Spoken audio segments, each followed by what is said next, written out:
In the headlines, flood submerges Maiduguri communities as 9 drown within 2 days in Jigawa. Bandits kill 1, abduct 50 in Katsina community.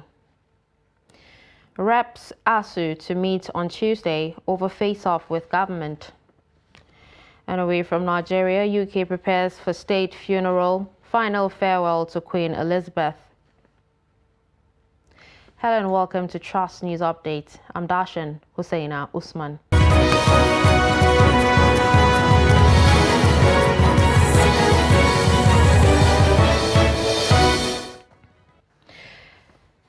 Many people are feared dead in Borno State as flood submerges some communities in Maiduguri. It also rendered many people homeless, forcing others to relocate to safer places. Kuruti Bitrus captured the affected areas in this report. The torrential rains and expected floods in some northern states of Nigeria came to reality for most communities in Maiduguri metropolis. The fast-moving water waves swept through hundreds of houses, farmlands and shops, denying residents freedom of movement within their locality. The devastating disaster, some say, may have claimed 15 lives in flood-prone areas. It has caused panic and fear, with residents relocating to safer places while others are nursing the plan, especially for Mohammed Abubakar, a tea vendor close to the water bank. Okay.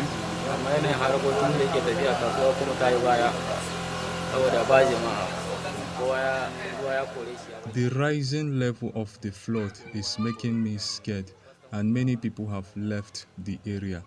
This has affected my business. I'm planning to pack out from here. We urge the government to intervene before it gets worse. The flood filled 3 of my houses. If not for I and some residents piled these bags of sand to avoid the water entering our house, it would have been a problem. I saw 3 dead bodies floating. Some say the water has killed 15 people.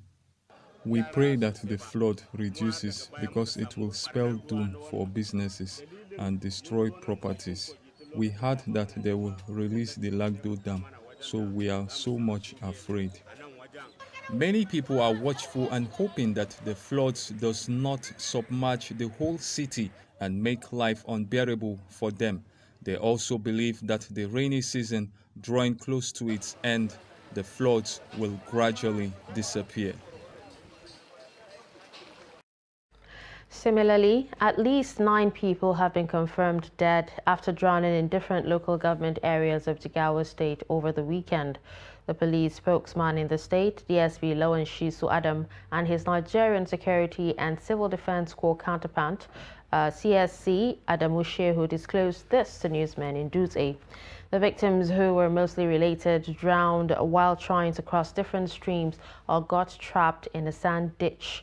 Reports say cases of boat mishaps and passengers drowning have been on the rise in the state in the last couple of weeks, with as many as 20 people already confirmed dead, apart from the recent 9 casualties.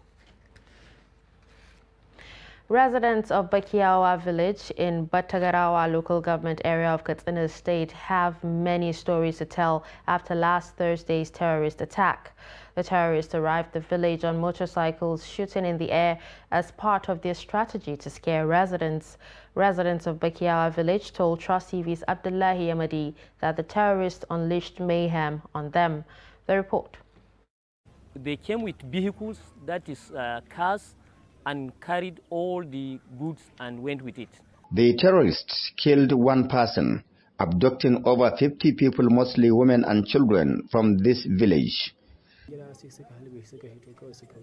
My father was killed during the attack. The terrorists, after killing my father, attempted to abduct me and my wife, but I resisted and asked them to kill me instead. Similarly, properties worth millions of naira, including cosmetics and clothing materials, were stolen from the villagers. The terrorists also dispossessed the villagers of their monies and other valuables. I and my bride were abducted on that fateful day, but I escaped leaving my wife there. I've been traumatized. I neither eat food nor sleep since that day. The villagers who are now living in fear say they now resort to passing the night under the cover of crops on other vegetations, while women and children have fled to Katsina and Kano for safety. When they attempted abducting my daughter, I thought she would go. I told the terrorists categorically that I preferred death than to allow my daughter be kidnapped.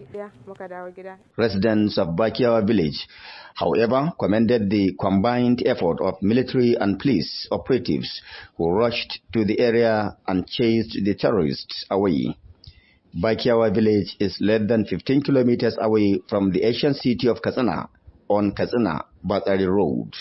Abdullahi Ismayamadi, Trust Television News, Katsina. Governor of Kogi State Yahaya Bello has been appointed as the National Youth Coordinator of the Tinubu Shatima Presidential Campaign Council. Presidential candidate of the All Progressives Congress, Asiwaju Bola Tinubu, who signed the letter announcing the appointment, stressed that Bello deserved the post owing to his impressive political achievements and his exemplary leadership. Former Governor of Lagos State expressed confidence that the Kogi governor will do his best to help the party run an effective, message-driven campaign which would lead to victory in the 2023 presidential election.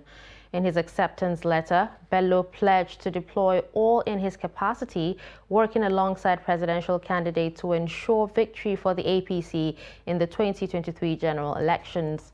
He described Tinubu as a great Nigerian who exemplifies transformational leadership and good governance.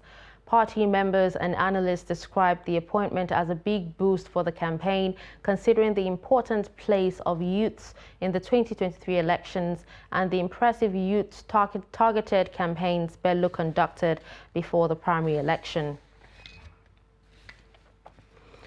Motorists in Kaduna State say traffic regulators are deviating from the original task of enforcement and focusing more on revenue generation. They made this known while sharing their experiences with the regulators in the course of their operations. Bello Musa reports. Kaduna Book and Art Festival is an annual literary, cultural, and art event that debuted in 2017. One duty motorists know they are expected to carry out is to abide by the rules and regulations of traffic as provided by the law. In Kaduna State, the state government agency responsible for enforcing compliance to traffic rules is Kaduna State Traffic Law Enforcement Authority, KASLIA. However, in Kaduna Metropolis, some motorists believe that the agency is focused more on generating revenue through multiple fines rather than enforcing compliance to traffic rules and regulations. They tend to tilt a little bit to maybe generating money or collecting money, probably for the government as part of their revenue, because they are a revenue generating agency. They are going outside their mandate. Not just that they enforce them, not because it's why, because they forcefully they enforcing, they are going against their core mandate. Me as a motorist now, I have targeted myself to highlight the places which they usually mount themselves. So whenever I come out from home, I used to divert or change my route. The way they emphasize on this revenue issue is too bad, because I thought they are here to work on the safety of the people and our vehicles. The Kaduna State Traffic Law Enforcement Authority, KASLIA, debunked allegations of focusing more on revenue generation, noting that it has not deviated from its core mandate. Kaduna State Traffic Law Enforcement Authority is not a revenue generating agency.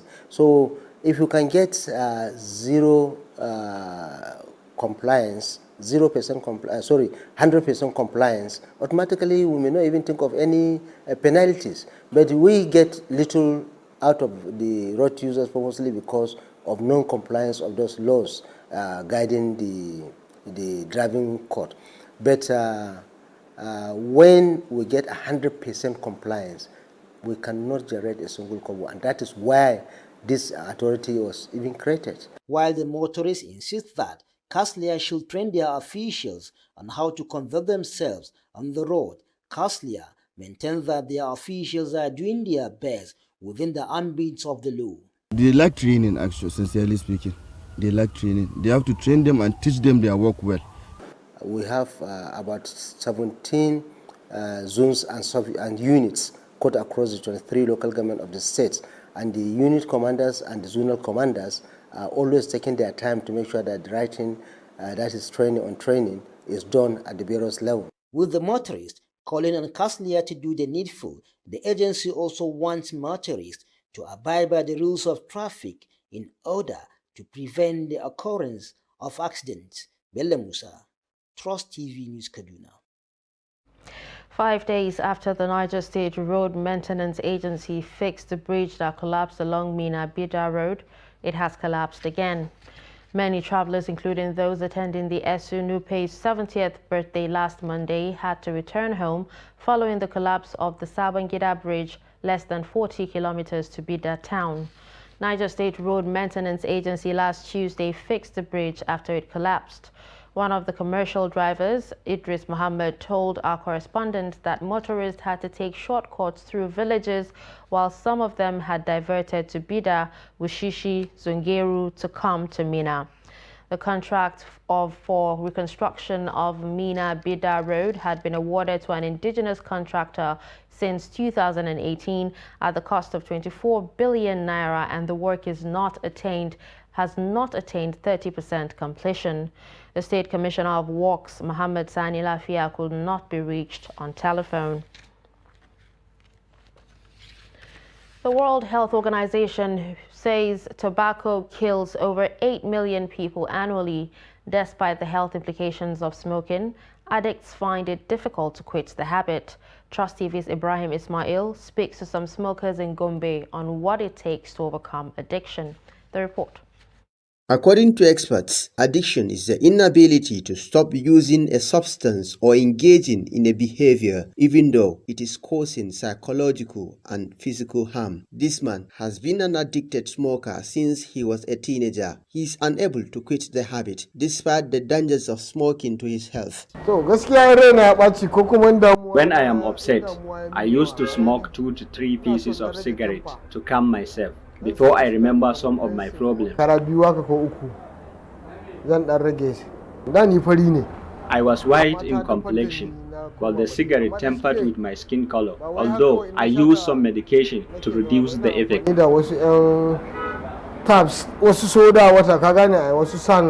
Muhammadu Buba is in his 40s. He has been smoking since he was 17 years old. After countless attempts, Buba finally quit smoking 4 months ago. He spoke on the struggle before quitting the practice.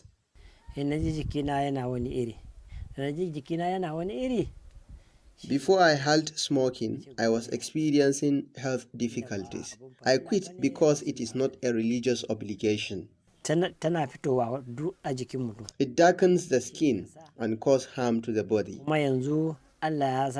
I married and have children, and they don't want me to be smoking. That was why I stopped.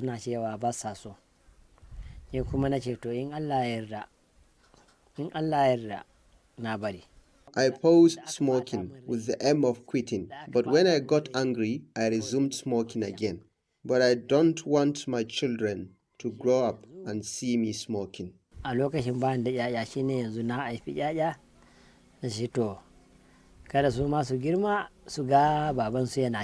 He said with determination there is hope for any addicted smoker to quit the habit. From Gombe, Ibrahim Ismail reporting for Trust TV. You're watching Trust News Update. Coming up after the break. Wearing caps as a cultural identity. Do stay with us.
documenting the Nigerian story.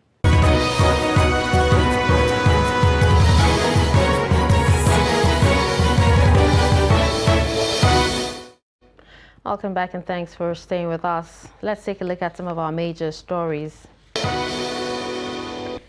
We told you that flood submerges Maiduguri community as 9 drowned within 2 days in Jigawa. We also heard that bandits kill 1, abduct 50 in Katsina community. Moving on to more stories, the House of Representatives and the Academic Staff Union of Universities have scheduled a meeting for Tuesday to dialogue on the 7-month-old strike. ASU is expected to submit a written presentation of its perspective on the matter to the House ahead of the meeting, which is at the instance of Speaker Femi Gbajabiamila. Gbajabiamila is in an invitation letter to ASU President Emmanuel Sodeke said the House was worried by the failed negotiations between the federal government and the union. The federal government had dragged the union before the National Industrial Court last week, but despite the litigation, the government and ASU said they would not foreclose dialogue aimed at resolving the industrial crisis. Meanwhile, counsel to ASU, Femi Falana SAN, explained that out-of-court negotiations can still facilitate the resolution. One unique feather, I'll take that again, sorry, I beg your pardon. One unique feature of the male traditional attire of the typical Yoruba people of the Southwest is the cap. Trust TV's Hamido Yegbade in this report looks at how the cap completes and complements the attire of the Yoruba people on special occasions. His report is presented from our studio. The cap is one of the cultural identities in Nigeria, and it helps to distinguish different ethnic groups in the country. In Yoruba land, a native dress is only complete when the wearer puts on a cap that matches his attire. Though, any type of Yoruba cap can go on any native dress. However, certain types of caps are more suitable for some occasions. For Yinka Kolawole, a resident of Oshogbo, a native dress without a cap is incomplete. Make you proud of your culture. Take for instance, like myself, there is no day I will go out without my cap, because I have been able to see that putting on cap will let people know where I belong, whether I'm from Igbo land or I'm from Yoruba culture. And culturally, it is good for anyone that is coming from any clan to put on his cap to make him be a complete person. Ayobami Agbola, another resident of Oshogbo, explained that the bending of a cap to a certain direction is a pointer to the wearer's marital status. He adds that it is good to wear caps that matches the color of one's attire. As a Yoruba man, wearing your cap to the right side shows that you are a married man. And if you wear it to the left side, it shows you are still a single man looking or searching for a wife. So like me now, if you as a man, Yoruba man, if you wear native attire without wearing cap, matching cap, your dress is not complete. Making a Yoruba cap is not difficult, as it takes about an hour to sew the most common Yoruba cap, which goes for all occasions and costs about 2,000 naira. A cap tailor in Oshogbo, Ahmed Iyoda, listed the 4 names of different types of Yoruba caps to include Abetiaja, Agoton, Ikori, and Mori. He said Abetiaja is suitable for Yoruba cultural festivals, while others are good for wedding ceremonies and other occasions. Ikori cap is good. If somebody going to occasion, if you're not wearing cap, it's not good. If you are wearing cap, all the people want to look you beautiful. Although many young people may ignore the cap while in their Yoruba attire, Eda says it is imperative for them to inculcate the habit of completing the dress by wearing a cap. The Nigeria Labour Congress says its position on the removal of petrol subsidies has not changed. NLC President Ayuba Waba, who made the clarification in a statement in Abuja, said the union's position was that local public refineries must work and 100% importation of refined petroleum products must stop. These demands, he said, were contained in a workers' charter of demands which the organized labor would be using to engage the political process. It would be recalled that Festus Keyamo, campaign spokesperson of the presidential campaign of the All Progressives Congress, had asked the NLC to come out clean on its stand on fuel subsidy. This is because the Labour Party presidential candidate, Peter Obi, has constantly said that he would remove fuel subsidy if elected. On the foreign scene, Britain is set to bid a final farewell to Queen Elizabeth II in a grand state funeral with dozens of world leaders and royalty from Europe to Lesotho and Japan to be among the 2,000 people attending the funeral at Westminster Abbey in central London. Hundreds of thousands of people had queued for hours to file past the oak coffin during the 4 days it lay in state. The estimated waiting time peaked at more than 25 hours early on Saturday and was eventually closed to newcomers on Sunday. Chinese Vice President Wang Qishan, French President Emmanuel Macron, Japanese Emperor Naruhito and United States President Joe Biden joined those paying respects to Britain's longest-serving monarch during the last day of the official line in state at the 900-year-old Westminster Hall. With this, we've come to the end of Trust News Update. Don't forget to follow us across all our social media platforms. I'm Dashan Husseina Usman. Thanks for watching.